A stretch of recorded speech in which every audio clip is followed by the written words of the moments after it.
Olá, bom dia. Hoje é terça-feira, dia 19 de janeiro. Você vai ver nessa edição que a vacinação contra a Covid-19 começou ontem em parte dos estados, em outros deve começar hoje. A situação de Manaus ainda continua crítica e no mundo todo, mais de 40 milhões de doses de vacinas foram aplicadas até o momento. A campanha de vacinação contra a Covid-19 começou ontem em 10 estados brasileiros. Em pelo menos 23 estados e o Distrito Federal já receberam as doses da Coronavac. No total, vão ser distribuídas 6 milhões de doses da vacina. A vacina chegou! Chegou a vacina! Chegou a esperança! Vamos vencer, muito bem! Em alguns estados, a vacinação começou nesta segunda-feira à tarde. Entre eles, Santa Catarina, Piauí e Goiás. Nos outros, não deu tempo. No Distrito Federal, as vacinas até chegaram antes, mas, segundo o secretário de Saúde, não havia tempo hábil. O início da campanha ficou para esta terça-feira. Em decorrência dessa situação indesejada que aconteceu no atraso do voo, estaremos mudando o nosso horário de início de vacinação. Em Rondônia, a vacina também só deve chegar nesta terça-feira. O estado se prepara para receber 33 mil doses da Coronavac. A logística de distribuição da vacina para os 52 municípios do estado ainda está sendo definida. Os governadores, em comum acordo, me solicitaram que eu acelerasse ao máximo a distribuição para que eles pudessem começar imediatamente. Isso, você imagina, a mudança da logística para 26 estados num país continental como o Brasil. O ministro se reuniu com governadores e definiu que o início da vacinação seria antecipado. Ele acertou com todos os presentes que a campanha começaria às 5 da tarde desta segunda-feira, simultaneamente em todos os estados. Em seguida, começou a operação para distribuir a vacina. Aviões da FAB deixaram o aeroporto de Guarulhos com caixas da Coronavac para distribuir aos estados e ao Distrito Federal. Uma corrida para não deixar nenhuma unidade da federação para trás. Os primeiros estados a receber as cargas foram Santa Catarina e Goiás. As vacinas enviadas serão utilizadas na aplicação de 2 doses para o público prioritário. Quase 3 milhões de pessoas devem ser vacinadas nesta primeira fase em todo o país. 337 mil na região norte, 683 mil no nordeste, 1.200.000 no sudeste, 357 mil no sul e 273 mil no centro-oeste. O uso da vacina é emergencial. Apenas profissionais de saúde, idosos e pessoas com deficiência que vivem em abrigos, além de indígenas, serão vacinados. No Brasil, 6 milhões de doses da Coronavac estão disponíveis para uso. Mas para ampliar este número, o Butantan fez um novo pedido à Anvisa. O Instituto pediu a aprovação do uso emergencial de 4,8 milhões de doses da Coronavac. A diferença entre esta vacina e a que já foi aprovada é que esse novo lote foi produzido no Brasil.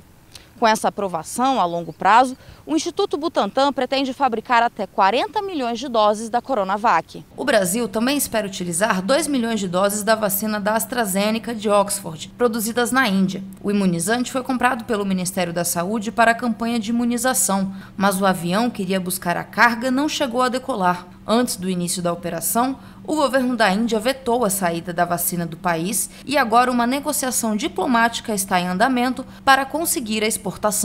Já começaram a vacinar a população os estados do Espírito Santo, Maranhão, Tocantins, Mato Grosso do Sul, Ceará, Goiás, Piauí, Rio de Janeiro, Santa Catarina e São Paulo. Os demais estados e o Distrito Federal devem iniciar a aplicação das doses hoje. E o presidente Jair Bolsonaro se manifestou após a decisão da Agência Nacional de Vigilância Sanitária, Anvisa, de aprovar o uso emergencial das vacinas Coronavac e a vacina de Oxford. E falou também do início da vacinação em São Paulo. O presidente disse que o imunizante é do Brasil, não é de nenhum governador. O vice Hamilton Mourão também falou sobre o início da campanha. O presidente comentou a aprovação dos imunizantes pela Anvisa e disse que o governo vai adquirir a quantidade que for necessária e ainda falou que a vacina é do Brasil. A Anvisa aprovou, não tem que discutir mais. Agora, havendo disponibilidade no mercado, a gente vai comprar e vai atrás de contrato que fizemos também, que era para ter chegado a vacina aqui. Então está liberada a aplicação no Brasil. E a vacina é do Brasil. Não é de nenhum governador, não, é do Brasil. Hamilton Mourão também se manifestou. O vice-presidente comemorou a aprovação do uso emergencial das vacinas e falou do próximo desafio de recuperar a economia. A Anvisa fez excelente trabalho dela, tem 2 vacinas aprovadas, tem vacina contratada para até o final do ano vacinar 70% da população brasileira e, consequentemente, a gente chegaria numa situação ao fim desse ano com liberdade de manobra em relação a essa pandemia. Nós vamos resolver esse problema e o principal que vem depois é a gente resolver a situação econômica do país, de modo que a gente consiga retornar a uma situação melhor, né, de emprego para nosso povo. Mourão não quis falar sobre o fato do governo de São Paulo ter iniciado o programa de vacinação em desacordo com o Ministério da Saúde e disse que não iria comentar o que chamou de politicagem. Ainda não tem um prazo definido, mas os brasileiros vão ter que aguardar um pouco para começar a receber a vacina de Oxford contra o coronavírus. O imunizante negociado com a Índia não tem data certa para chegar ao Brasil. O governo brasileiro encomendou 2 milhões de doses da vacina da AstraZeneca em parceria com a Universidade Britânica de Oxford, fabricadas pelo Instituto Serum da Índia, para usar já no começo da campanha nacional de vacinação contra a Covid. Mas, segundo informou o jornal Times of India, países vizinhos devem receber primeiro o imunizante. O Nepal, Butão, Bangladesh, Mianmar, Sri Lanka, Afeganistão, Ilhas Maldivas e Ilhas Maurício estão na primeira leva de exportações do governo indiano. E mesmo assim, a Índia só deve começar a liberar as doses depois de garantir que tem imunizantes suficientes para vacinar a própria população, de 1 bilhão e 300 milhões de pessoas. O segundo país mais afetado pela pandemia do mundo e o segundo que tem a maior população no mundo, a Índia já começou a campanha de vacinação. Além do Brasil, Emirados Árabes Unidos, Arábia Saudita, Marrocos e África do Sul também fecharam acordos com o Instituto Serum para conseguir a vacina, mas precisam esperar a autorização do governo para buscar os primeiros lotes. A situação crítica vivida em Manaus foi tema de uma coletiva de imprensa ontem. O ministro da Saúde, Eduardo Pazuello, declarou que o sistema de saúde de Manaus já é quase colapsado normalmente. O ministro da Saúde brasileiro, Eduardo Pazuello, tentou encontrar razões para a situação dramática vivida em Manaus. Em uma coletiva de imprensa nesta segunda-feira, Pazuello listou como um dos motivos o histórico da saúde na capital amazonense. O sistema de saúde de Manaus já é quase colapsado normalmente. Trabalha com 70% a 80% de ocupação. São 2 milhões e 250 mil habitantes com pouquíssima estrutura de saúde desdobrada. O ministro ainda citou a nova cepa brasileira, a quem chamou de prima das cepas da Inglaterra e da África do Sul, e falou sobre a possibilidade de outras regiões passarem por surtos parecidos de Covid-19. Isso, sim, pode se replicar para outras cidades agora do norte e do nordeste ao longo do ano e pode se replicar quando nós chegarmos mais perto do inverno para a região centro-sul nossa, sul do centro-oeste, sudeste e sul. Como nós vamos combater isso? Com a vacina.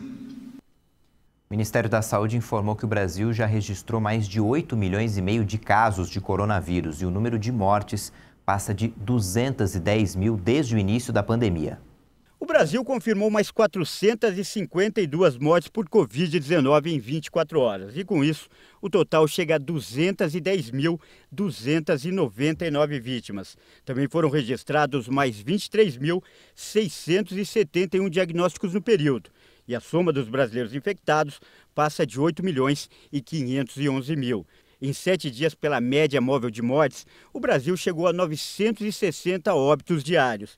Já a média de novos casos está em 54.308 diagnósticos por dia. Está acima dos 50 mil desde 9 de janeiro. Já na classificação da pandemia por estados, podemos verificar que as altas continuam em 11 deles: Alagoas, Amazonas, Goiás, Minas Gerais, Pernambuco, Rio de Janeiro, Rondônia, Roraima, São Paulo, Sergipe e Tocantins. Outras 11 unidades da federação não tiveram muita variação no número de mortes.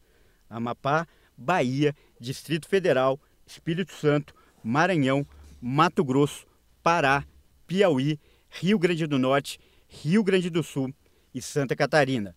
Em queda nos óbitos dessa vez estão 4 estados: Acre, Mato Grosso do Sul, Paraíba e Paraná.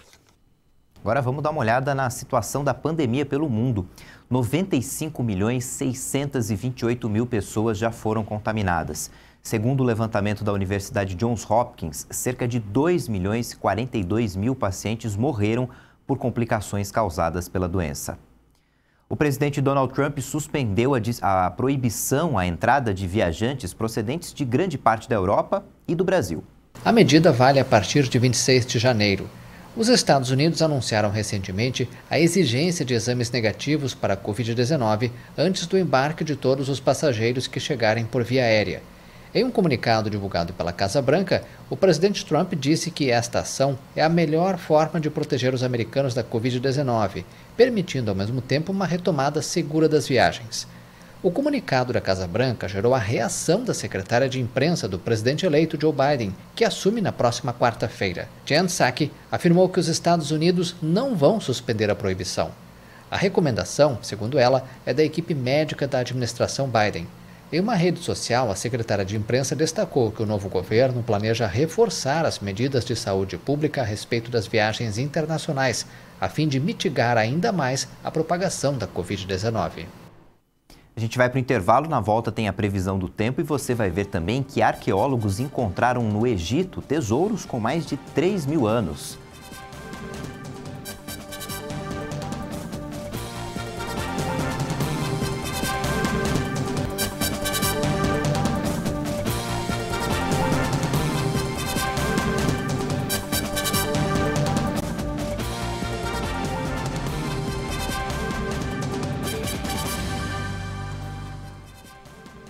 A cidade de São Paulo amanheceu com tempo instável e chuvoso hoje e a intensidade de chuva deve variar entre moderada e intensa ao longo do dia, portanto fica o alerta para alagamentos. Vamos ver como é que fica a previsão para todo o Brasil. No decorrer da terça-feira, as instabilidades ainda vão ficar bastante ativas sobre o Brasil, por isso tem previsão de pancadas de chuva em praticamente todos os estados. Não deve chover no centro-sul gaúcho, no Rio de Janeiro, no Espírito Santo, áreas do norte de Minas Gerais, região do Vale do Rio Doce e também no oeste da Bahia. Essas áreas terão uma terça-feira com sol, temperaturas em elevação e tempo firme. Por outro lado, a frente fria se afasta da região sul, mas as instabilidades ainda persistem sobre o estado de Santa Catarina e do Paraná. Estes 2 estados ainda ficam em alerta para temporais. A chuva vai acontecer ao longo do dia, é uma chuva que vai e volta, o céu fica com bastante nebulosidade e grandes volumes devem ser acumulados, principalmente no litoral do Paraná e na região do Vale do Itajaí. O sul e o oeste de São Paulo também vão receber bastante chuva até a madrugada da terça-feira e tem previsão ainda de céu encoberto no decorrer do dia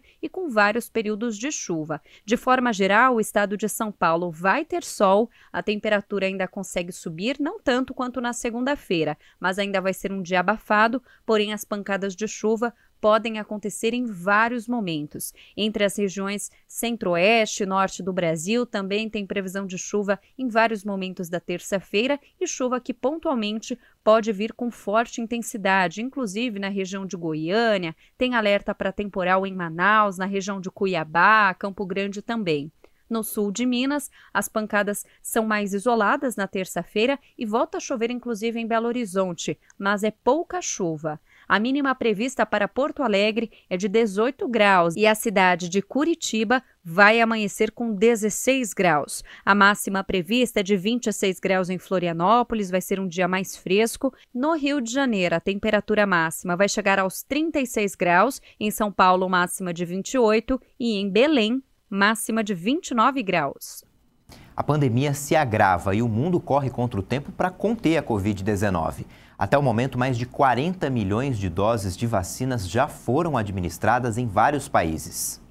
Até o momento, pelo menos 60 países ou territórios que representam 61% da população mundial lançaram suas campanhas de vacinação.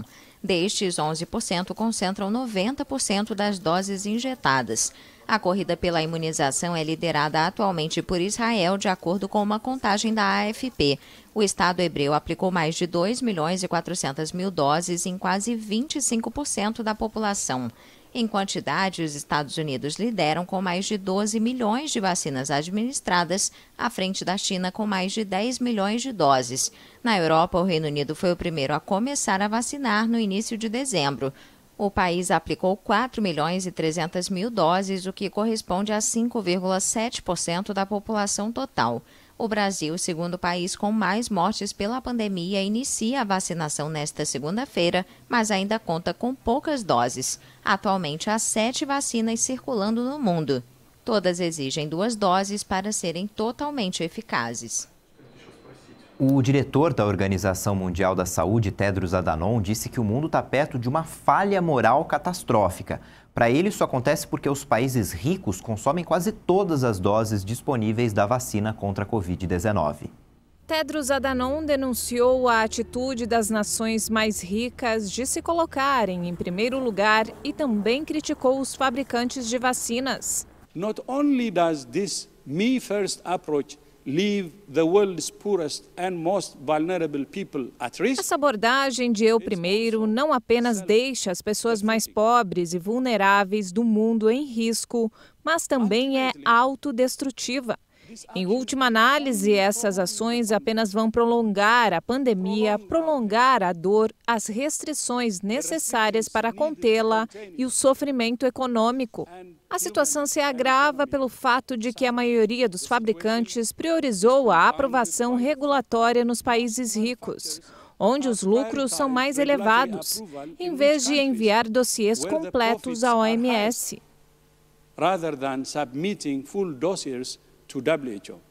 O diretor da OMS disse ainda que 39 milhões de doses da vacina contra o coronavírus foram administradas até agora em pelo menos 49 países de renda mais alta, enquanto somente 25 unidades de vacinas foram distribuídas em países com renda mais baixa. Tedros comentou que mesmo enquanto alguns países pronunciavam palavras tranquilizadoras sobre o acesso equitativo, eles priorizavam os próprios negócios com os fabricantes, elevando os preços e tentando pular a fila. Na Índia, um acidente entre um trator e um caminhão levou à morte de pelo menos 15 pessoas. Os motoristas dos 2 veículos foram presos. Pelo menos 15 pessoas morreram esmagadas por um caminhão no oeste da Índia enquanto dormiam na beira de uma estrada na madrugada desta terça-feira. De acordo com autoridades, os mortos são 9 mulheres, entre elas uma criança e 6 homens. O acidente aconteceu no distrito de Suraj, na província de Gujarat.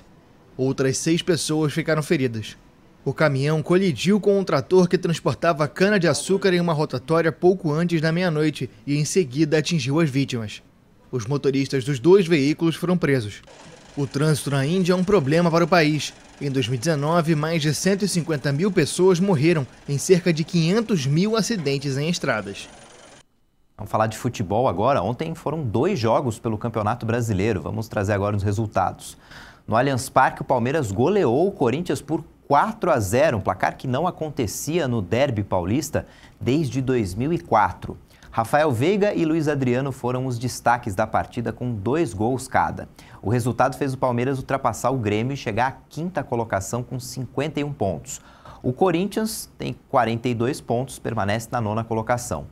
E jogando fora de casa, o Flamengo venceu o Goiás por 3-0. O resultado deixou os rubro-negros na 4ª colocação, a 5 pontos do líder São Paulo e ainda com um jogo a menos em relação ao tricolor paulista. O Goiás permanece na 18ª colocação na zona de rebaixamento com 26 pontos. Arqueólogos encontraram novos tesouros do Egito Antigo. Os artefatos têm mais de 3.000 anos. Autoridades egípcias apresentaram novos tesouros arqueológicos descobertos na necrópole de Saqqara, entre eles cerca de 50 sarcófagos do Império Novo com mais de 3.000 anos de antiguidade. As descobertas foram feitas perto da pirâmide do rei Teti, primeiro faraó da 6ª dinastia do Império Antigo, e realizadas por uma equipe liderada pelo famoso egiptólogo Zahi Hawass. Encontramos um templo para a pirâmide e descobrimos o nome da rainha Neith, que é a primeira vez que descobrimos o nome de uma rainha deste reino antigo. Os sarcófagos de madeira, que datam do Império Novo, que durou do século 16 a 11 a.C., foram encontrados em poços funerários. Saqqara, lar de mais de uma dúzia de pirâmides, antigos mosteiros e cemitérios de animais, é uma vasta necrópole que pertenceu à antiga capital egípcia, Mênfis. O local é considerado Patrimônio Mundial da Unesco. Essa edição fica por aqui. Daqui a pouco, às 10 da manhã, no horário de Brasília, você confere outras informações com a Patrícia Velenic. E eu lembro que você pode rever nossas reportagens no YouTube. Tchau, bom dia.